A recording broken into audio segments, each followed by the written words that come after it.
PM Modi पर on point नाम की किताब लिखने वाले सुल्तान अलीमुद्दीन इस वक्त हमारे साथ है एबीपी न्यूज़ से खास बातचीत करने के लिए। सुल्तान, सबसे पहले तो आपका स्वागत है।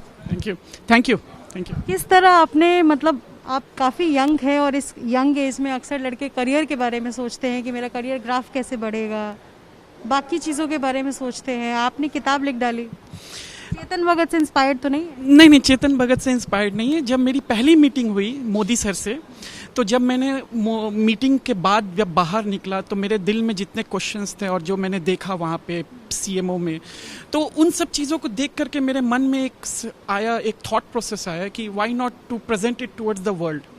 और I was in a very good university, मैं पंडित दीनदयाल पेट्रोलियम यूनिवर्सिटी, अच्छा प्लेसमेंट लग गया, तो कैरियर वाइज भी I was going good. So based on my experience in Gujarat and based on my thought process that I developed after meeting, that's what provoked me to write about the man basically.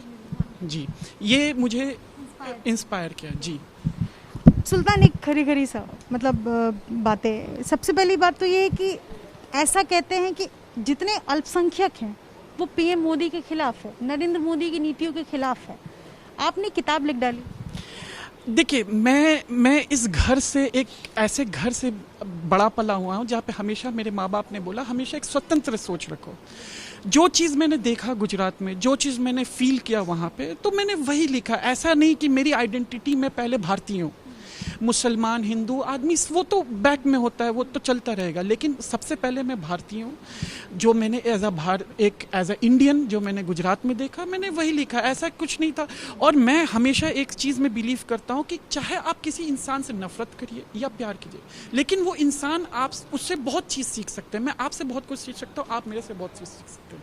तो मैंने जो सीखा और मैंने कोशिश किया कि वो चीज़ मैं सामने ला के रखूँ भारत के युवा के लिए, ताकि वो उससे प्रेरणा ले और सीखें। किताब में ऐसी कोई बात जो आप बताना चाहें अभी, क्योंकि अक्सर पीएम मोदी के बारे में जो ऑफिशियल चीज़ें हैं वो लोगों को पता है, कुछ ऐसा जो आपने बातचीत की और आपको पता लगा कि ये नई चीज़ है जो आप इस वक्त बता सकते हैं एबीपी न्यूज़ के कैमरे पर? बहुत सारी चीज़ें थी, मैंने उनसे बात करने से मिला। एक मैं जो चीज़ मैं बताना चाहूँगा मूवी के बारे में, जैसे कि मैंने उनसे पूछा कि आप मूवी देखते हैं, तो उन्होंने बताया कि लास्ट मूवी मैंने एवटार देखा था कंप्लीट। तो ये सब कुछ छोटी छोटी चीज़ें हैं जो कि एक नॉर्मल पर्सन, हम लोग सब मूवी देखते हैं, लेकिन हम लोग जानना चाहेंगे कि मोदी जी खुद मूवी देखते हैं कि नहीं, तो वो बेसिकली ऐसी चीज़ें।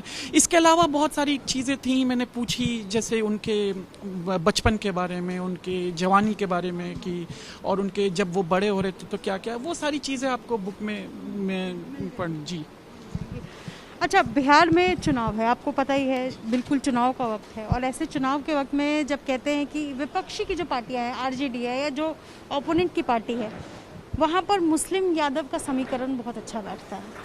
और आप धर्म से मुस्लिम हैं, आप चुनाव के वक्त आपकी किताब जो है वो निकलती है, उसे सुशील कुमार मोदी जो है वो उसका पुस्तक का विमोचन करते हैं, इनॉग्रेट करते हैं। तो आपका किताब क्या इस बार चुनाव में कोई रोल प्ले कर सकती है? नहीं, मैं नहीं समझता हूँ।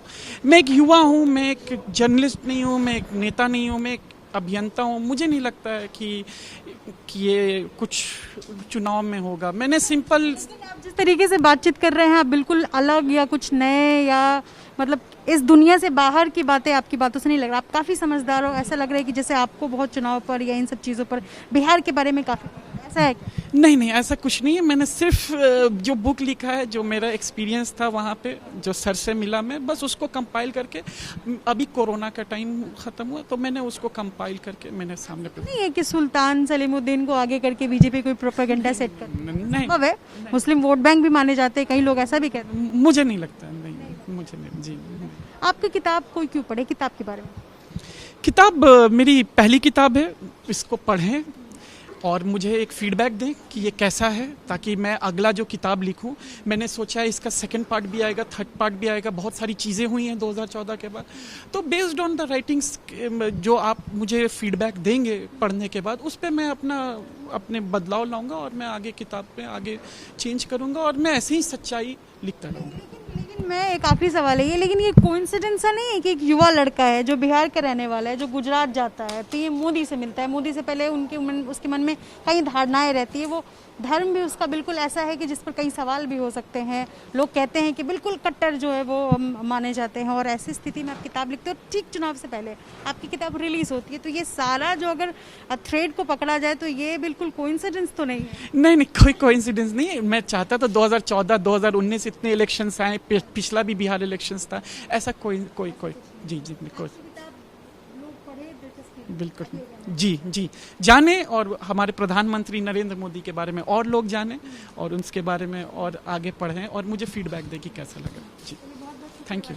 तो ऑन पॉइंट नरेंद्र मोदी के नाम पर ये किताब सुल्तान सलीमुद्दीन ने लिखी है, और उनका कहना है कि इससे कहीं ना कहीं बिहार चुनाव को कोई लेना देना नहीं है। हालांकि बिहार में जिस तरीके से चुनाव है, और ये भी कहा जाता है कि मुस्लिम यादव समीकरण जो विपक्षियों के पास है, तो ऐसे में किताब क्या रोल प्ले करती है या रोल प्ले करती भी है नहीं, ये आने वाला वक्त तय करेगा। अपने सहयोगी विशाल राय के साथ निधिश्री, एबीपी न्यूज़ पटना।